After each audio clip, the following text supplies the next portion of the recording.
estudantes, tudo bem com vocês? Sejam bem-vindos para mais uma aula do projeto Mãos na Massa. Eu sou a professora Márcia, responsável pelo Espaço Maker de Artesanato, Costura e Customização da Escola Municipal Caíque Cândido Portinari. E eu sou a professora Sueli, responsável pelo Espaço Maker de Artesanato, Costura e Customização da Escola Municipal Coronel Durival Brito e Silva. Para a aula de hoje, vocês vão precisar de alguns materiais: caderno ou folhas avulsas, lápis, caneta, borracha e apontador. Daremos um tempo para que vocês possam se organizar.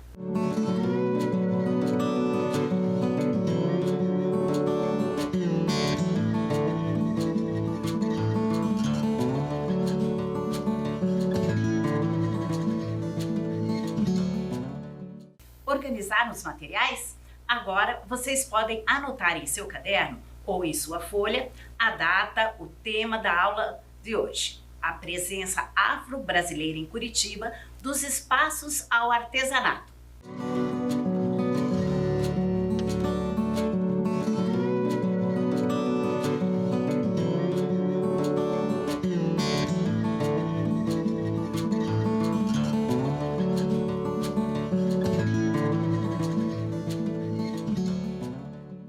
Na aula de hoje, vocês vão conhecer alguns lugares da cidade de Curitiba que evidenciam a presença dos afro-brasileiros, aprender aspectos históricos sobre o fuxico no artesanato e aprender a confeccionar 4 modelos diferentes de fuxico.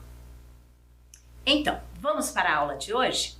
A presença afro-brasileira em Curitiba, dos espaços ao artesanato. No momento Mãos na Massa da aula de hoje, vamos aprender a fazer 4 modelos diferentes do fuxico. O fuxico é uma das grandes contribuições africanas para o artesanato brasileiro. Aqui na mesa, nós temos os 4 modelos básicos que vamos aprender hoje. O modelo simples, um modelo que tem as pontas pontudas e redondas e o modelo que tem as folhas gordinhas.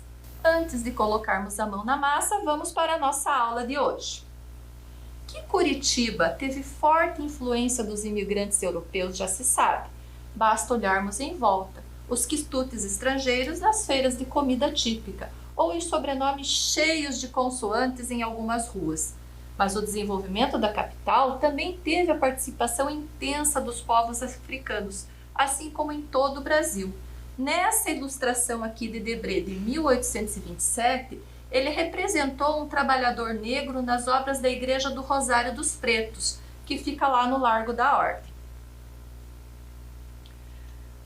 Percorrendo a história da população negra em Curitiba, pesquisadores do Núcleo de Estudos Afro-Brasileiro da Universidade Federal do Paraná fizeram um roteiro turístico que passa por pontos da cidade que têm alguma relação com a cultura negra, como construções em que a mão de obra foi composta por escravizados e profissionais negros, até locais onde há retratação ou homenagens aos imigrantes africanos. O nosso primeiro ponto do roteiro são as ruínas de São Francisco, que vocês estão vendo aqui na imagem, onde os negros tiveram participação no processo de construção do que deveria ter sido a igreja de São Francisco de Paula, que nunca foi concluída. As ruínas de São Francisco revelam uma das mais fascinantes contribuições negras no processo de desenvolvimento das vilas de Curitiba, as milenares técnicas de construção em taipa. Vocês sabem o que é taipa? Vocês sabiam que a taipa foi trazida para o Brasil pelos negros? Então, ele é um processo de construção onde se utiliza barro, o barro amassado. É feito uma espécie de gradeamento com paus, com bambu, e esses espaços são preenchidos com o barro amassado. E essa técnica se usa ainda até hoje em construções. Agora, outro ponto do roteiro é a Igreja do Rosário, no Largo da Ordem, centro histórico da capital. É a memória viva da época em que apenas as pessoas negras frequentavam e participavam das celebrações, até então proibidas de entrar na Igreja dos Brancos. Erguida por negros livres e escravizados, em 1737, a Igreja do Rosário dos Homens Pretos de São Benedito foi um lugar onde os homens e mulheres puderam viver sua vida social e religiosa livremente, sem as amarras de brancos escravocratas. Agora, o nosso próximo ponto do roteiro é o Memorial de Curitiba, um espaço para a arte e o folclore, a informação e a memória, o passado e o futuro. No memorial, um painel retrata a população negra e por isso o local foi incluído também no roteiro. Temos aqui uma foto do painel do artista curitibano Sérgio Ferro, inaugurado em 1996. É uma mistura do descobrimento do Brasil e algumas simbologias do desenvolvimento de Curitiba. A presença negra também é representada, mas de forma estereotipada. A representação dos homens no painel é feita como os servos submissos e coniventes, enquanto que as mulheres negras têm seus corpos expostos. Agora, outro ponto do roteiro é o bebedouro do Largo da Ordem. A construção do bebedouro, com pedras e uma bacia de ferro em seu topo, se deu em meados do século XVIII. Ele foi bastante utilizado para banhar e dar de beber aos animais de montaria. O local, que vocês estão vendo também na foto, era um espaço de convivência onde a população negra era majoritária até o século XIX. A presença de um número significativo de tropeiros negros é atestada em aquarelas de Debré, como a gente viu lá no início da aula, que os retratou em Curitiba e em toda a região também. Agora chegamos até o Largo da Ordem, que também é um ponto do roteiro, localizado no coração da região central de Curitiba. Vocês sabiam que o Largo da Ordem, o nome dele verdadeiro é Largo Coronel Enéas? Mas todos conhecemos como Largo da Ordem, não é mesmo? Ele é um dos principais pontos turísticos da capital paranaense. O largo sempre foi um espaço de convivência e de trabalho, desde o século XVII. Circulavam pela região tanto homens livres como escravizados e libertos, que exerciam profissões hoje já extintas, frequentavam os comércios e utilizavam também o bebedouro. Os negros participaram da construção do largo. A maioria das obras de arquitetura e engenharia da época teve a participação de escravizados e libertos nas construções, trabalhando muitas vezes ao lado de homens livres. Vamos agora assistir a um vídeo do programa Linhas do Conhecimento para conhecermos um pouquinho do Largo da Ordem?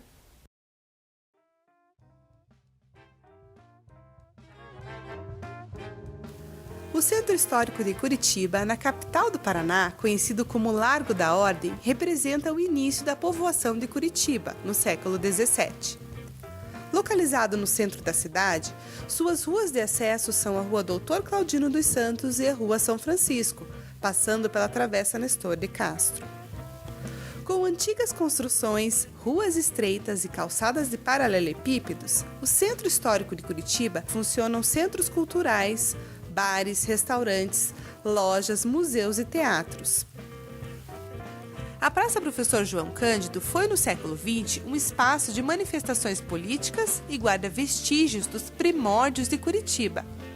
Nela encontram-se as ruínas de São Francisco, antiga igreja de São Francisco de Paula, demolida em 1913, restando lendas curiosas, como a de um túnel que liga as ruínas até Paranaguá, por onde o ouro dos jesuítas era levado até o litoral. A Rua Jaime Reis, que um dia já se chamou Avenida Cruzeiro, apresenta bons exemplos da arquitetura do início do século XX. Nela também está o antigo reservatório de água do Alto São Francisco, estrategicamente utilizado na época por ser a região mais alta de Curitiba. A Sociedade Garibaldi, situada no coração do Centro Histórico de Curitiba, é hoje um local tradicional e luxuoso, palco de eventos e festas. Fundado em 1883, o palácio já passou por vários momentos históricos, com o objetivo inicial de reunir imigrantes italianos, sendo um local de encontros da comunidade para atividades festivas. O famoso Relógio das Flores, situado na Praça Garibaldi, é o primeiro relógio de flores do Brasil e um dos maiores do mundo, inaugurado em 15 de julho de 1972. O Palacete Wolff, construído em meados do século XIX, era utilizado para reuniões e eventos sociais, passando a ser sede de diferentes organizações, como colégios, Polícia da Província, Governo do Paraná, Quartel-General, Câmara Municipal, Escola de Pintura e Violino e livraria. A Igreja do Rosário dos Pretos foi construída em 1737 por escravos e para os escravos.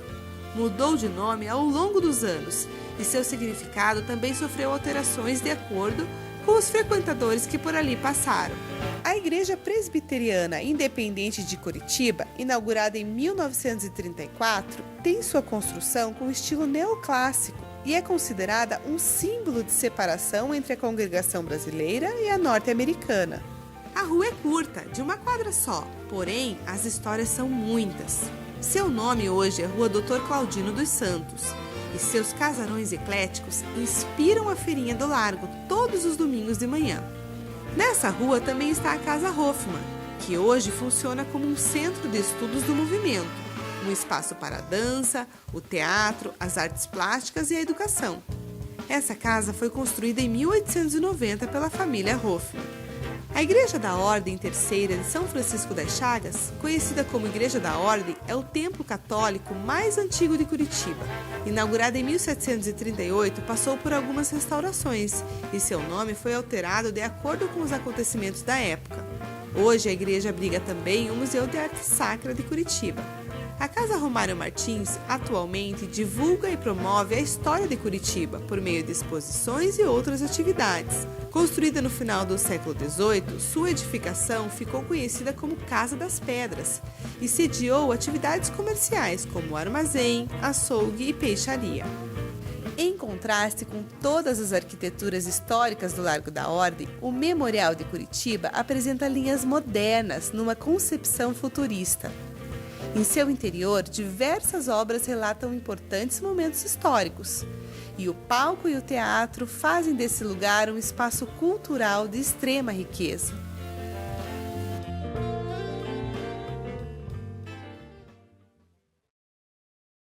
Gostaram do vídeo? O Largo da Ordem é um excelente lugar para irmos passear com a família. O ponto agora são as arcadas do Pelourinho. Levantados para marcar a fundação de uma vila, o Pelourinho era o local onde os escravos eram castigados. Em Curitiba, o local fica onde é hoje a Praça José Borges de Macedo, ao lado do Paço da Liberdade. Para marcar o local aproximado do Pelourinho, em 1968 foi instalado na praça uma pedra com uma placa decorativa. Está ali a foto da placa para vocês observarem na tela. Na praça também foi erguida em 1994 uma estrutura metálica em arco, oficialmente chamada de Arcadas do Pelourinho, mas também conhecida por Mercado das Flores. Tenho certeza que todo mundo já passou por ali e nem sabia que esse era o local do Pelourinho, né? Hoje o local abriga, além de um mercado de flores, também banca de revistas e cafezinhos. Agora, o nosso próximo ponto é a Praça Tiradentes. Além do assoalho original da praça, provavelmente construído com a mão de obra de negros, a praça contém um conjunto de gameleiras, que são árvores sagradas e simbólicas para as religiões de matriz africana. O nosso próximo ponto é a escultura Água para o Morro, que fica na Praça José Borges de Macedo, no centro de Curitiba. A escultura, também conhecida como Maria Lata d'Água, foi criada pelo curitibano Herbo Stenzel e retrata Anitta, modelo do artista. Foi pensada para representar uma jovem negra carregando uma lata d'água para o morro. Nós vamos assistir agora a um vídeo do projeto Linha Preta que vai nos falar da escultura Água para o Morro.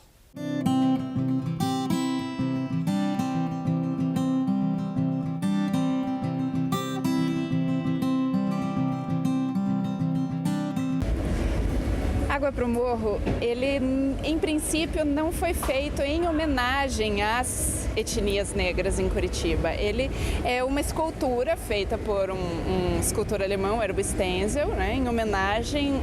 Ele conta, né, essa figura que ele namorava no Rio de Janeiro, que ele trocava cartas e que era muito apaixonado por ela, segundo consta, se chama Anitta. E por que a gente coloca ela nas nossas reflexões sobre a linha preta? Primeiro porque é a única figura negra mesmo, com traços negróis, mostrando a beleza negra no centro de Curitiba, né? Em segundo lugar, ela é realmente... Ela passa uma personalidade, ela demonstra uma garra, uma determinação, uma força, né? uma potência muito grande, isso é muito legal. Enfim, daria pra gente fazer inúmeras reflexões sobre esse espaço, que é um espaço que antigamente abrigava a Câmara e Cadeia, né? Então aqui aconteciam muitas histórias que a gente agora vem encontrando nos documentos históricos. Por exemplo, aqui ficou presa Maria Águeda, grávida, né? Grávida não, com o seu bebê, na época que aconteceu aquele episódio lá na Catedral. E tem uma curiosidade muito interessante para quem não tem a referência da cor do bronze.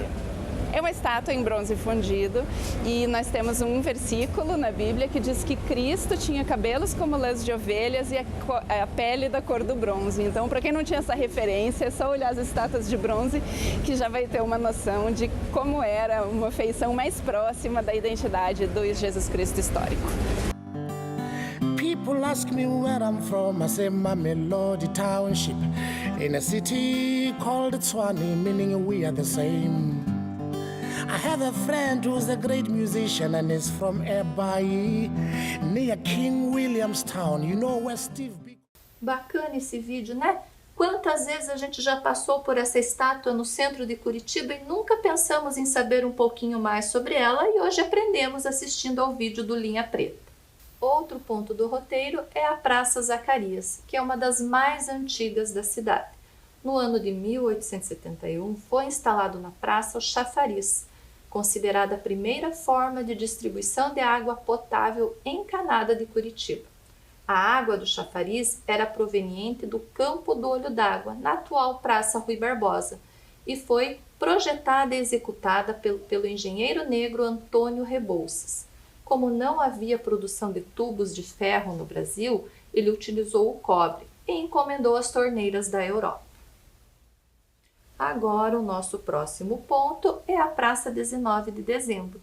A Praça 19 de Dezembro foi construída em homenagem ao centenário da emancipação política do Estado.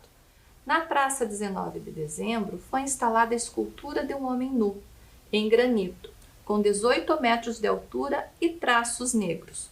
No projeto também há um painel de duas faces, em que se conta a história do Paraná.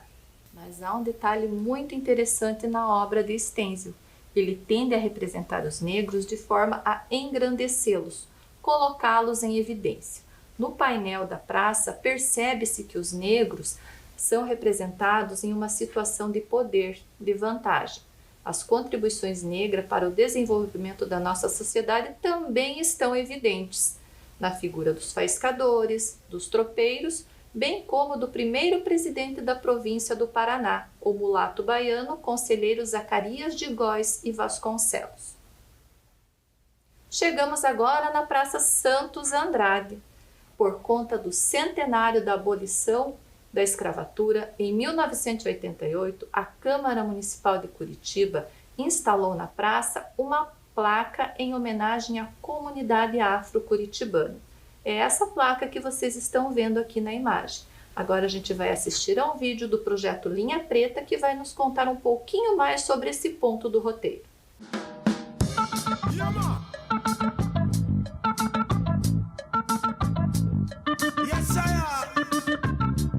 Curitiba, em 1988, homenageia, né, a Câmara de Vereadores de Curitiba homenageia a comunidade afrodescendente com uma placa aqui na Santos Andrade. Logo que a gente começou a pesquisar os marcos da presença negra, a gente se deparou com esse singelo monumento em pedra, né, gravado em bronze, É a única homenagem que a gente encontrou, né? Por isso a gente lutou muito para inserir mais uma placa lá no Centro Histórico, lá no Marco Zero. E essa praça, ela é um lugar interessante da gente pensar a fundação da universidade. Porque 2 homens negros importantíssimos para a história da nossa cidade, para a gente ver que a presença negra não se reduz à questão de escrava e colonial, né? Foram o Dr. Pânfilo de Assunção, que estudou junto com o Emiliano Perneta na Faculdade de Direito em São Paulo, que ajudaram a fundar a Federal, o curso de Direito, que fez a OAB, que ajudou a fundar a seção do Paraná da OAB. A gente tem aqui uma homenagem póstuma para a Enedina Alves Marques, engenheira brilhante, né, que para muito além de ter sido a primeira mulher engenheira do Brasil, negra, uma mulher negra curitibana, fera, poderosíssima, ela criou obras incríveis, né? A usina Parigô de Souza é um poema da arquitetura em pedras, entende? A gente tem a professora Maria Nicolas, pintora, escritora, professora boa de briga, pesquisadora, sabe? Uma pessoa também que enfim, ela teve uma contribuição muito importante para a identidade, para a memória da cidade.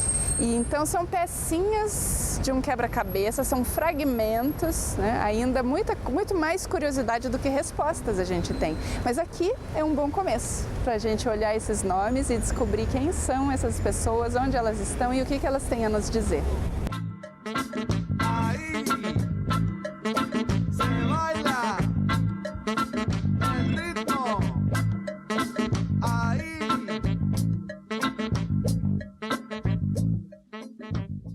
Quanta coisa aprendemos assistindo a esse vídeo, não é mesmo?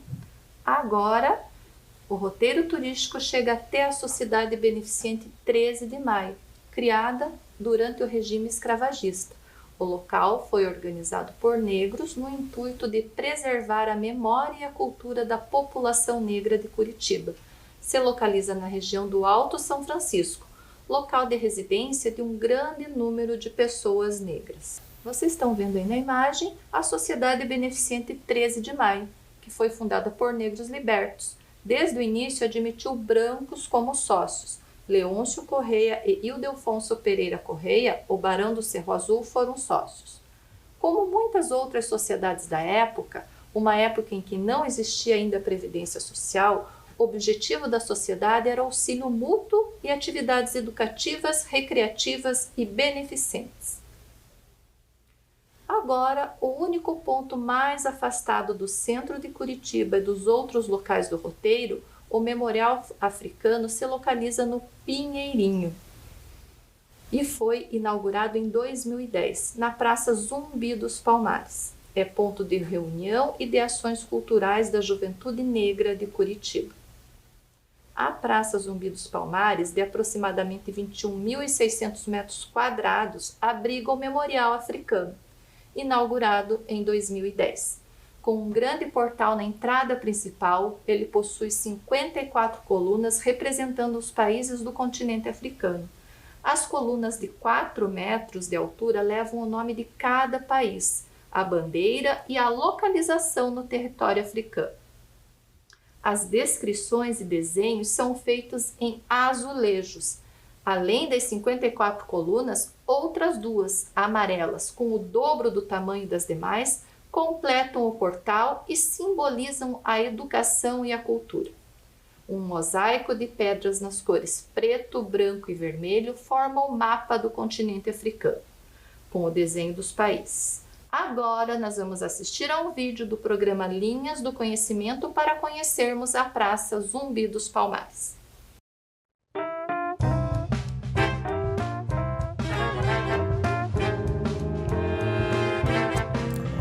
Olá! Hoje o programa Linhas do Conhecimento vai levar você para conhecer a Praça Zumbi dos Palmares. A praça está localizada entre as ruas Eloy Orestes Eglin e Lotário Boltin, no bairro Pinheirinho, e foi inaugurada no primeiro semestre de 1991. Ao chegar na praça, o visitante se depara com um riquíssimo memorial africano, projeto assinado pelo arquiteto Fernando Canari. O espaço é composto por 56 colunas, sendo 2 colunas maiores, com 8 metros de altura, de cor amarela, que representam a cultura e a educação. A coluna da cultura é em argamassa, com adinkras em baixo relevo, e a coluna da educação é em aço perfurado, com iluminação interna. As demais colunas são vermelhas e levam o nome, a bandeira e a localização de cada um dos 54 países que formam o continente africano, e cada uma delas possui 4 metros de altura. Entre as 2 colunas amarelas, um piso de mosaico de pedras nas cores preto, branco e vermelho forma o mapa do continente africano. E na calçada em frente à praça, ganham destaque os símbolos adinkras, onde cada imagem tem um significado e uma mensagem. Por ser um dos poucos espaços conquistados para a representação da população negra do Brasil, a Praça Zumbi dos Palmares tem uma importância singular como espaço de valorização da cultura negra em Curitiba. A história do local foi marcada por importantes eventos. Dentre eles, podemos destacar a Feira Cultural e do Afroempreendedorismo, destinada a empreendedores e artistas negros e negras, com o objetivo de divulgar a gastronomia, artesanato e produtos africanos e afro-curitibanos, bem como apresentações culturais, como música e dança.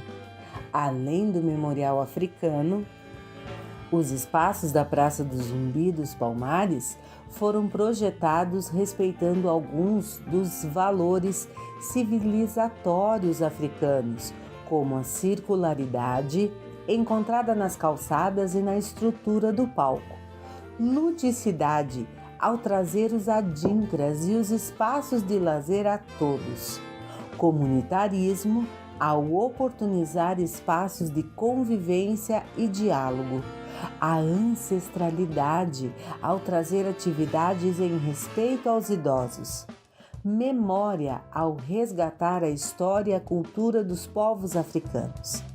Dentre outras, a praça oferece amplo espaço verde, academia ao ar livre, atividades para a terceira idade, alongamento, basquetebol, pista de caminhada, corrida, futebol de salão, ginástica, iniciação esportiva e ritmos, e conta com um estacionamento gratuito.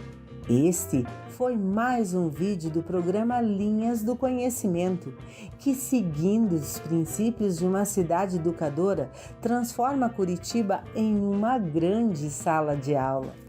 Gostaram do vídeo? Espero que sim. No momento Mãos na Massa, vamos aprender a fazer os 4 modelos diferentes de fuxico, aquele que eu mostrei no início da aula. Mas o que é um fuxico?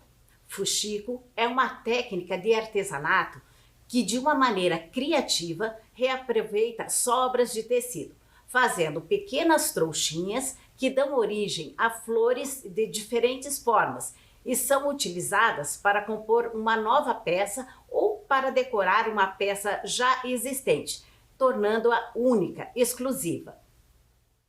Nas imagens, temos alguns exemplos da utilização de fuxicos em panos de pratos, sacolas, almofadas, tiaras, chaveiros. Quem criou ou de onde surgiu o fuxico?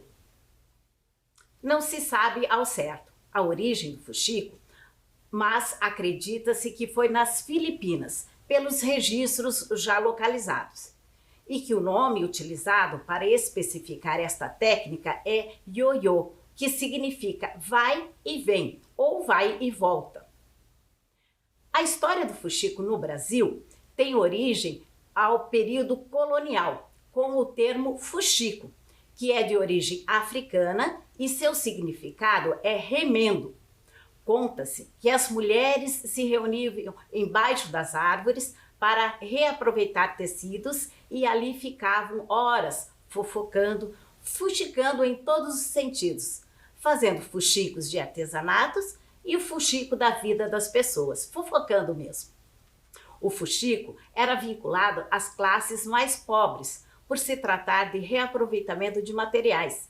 Atualmente, está ligado também a grandes estilistas. Vamos agora assistir um vídeo onde vou ensinar a fazer os 4 modelos de fuxico.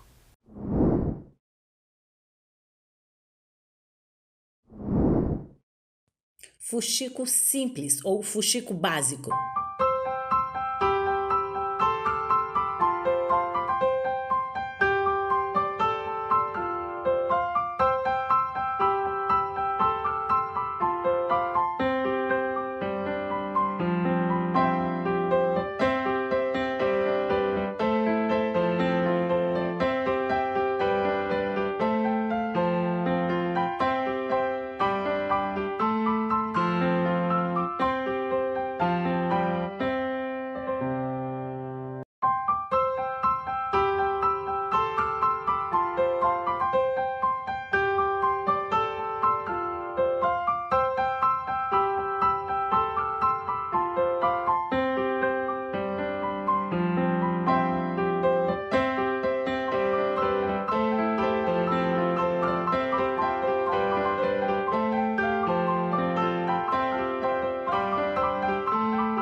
Para o acabamento, além das pérolas, poderão ser utilizados botões ou pedrarias. Fuxico com pétalas de pontas.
fuxico com as pétalas redondas.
Fuxico pétalas gordinhas.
Gostaram do vídeo?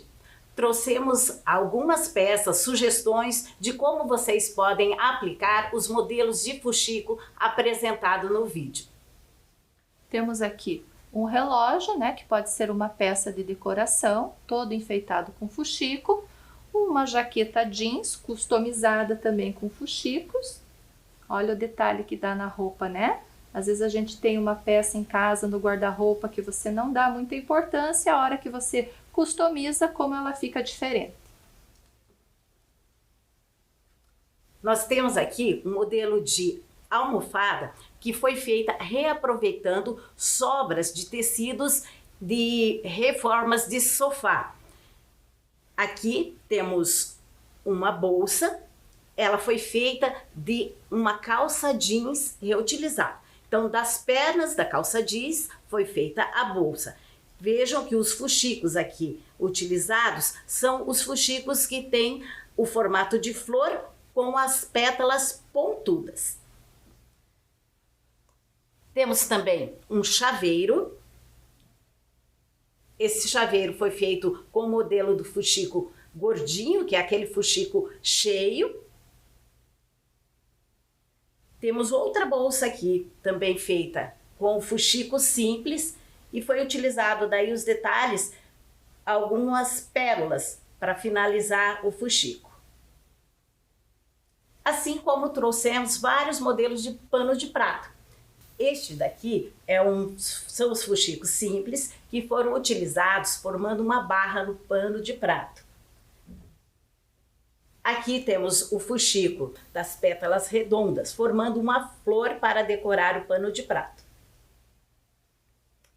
Já este outro pano foi utilizado vários fuxicos simples, finalizando com botões, e foi feito um recorte de tecido do baldinho, dando um detalhe diferente no pano de prato.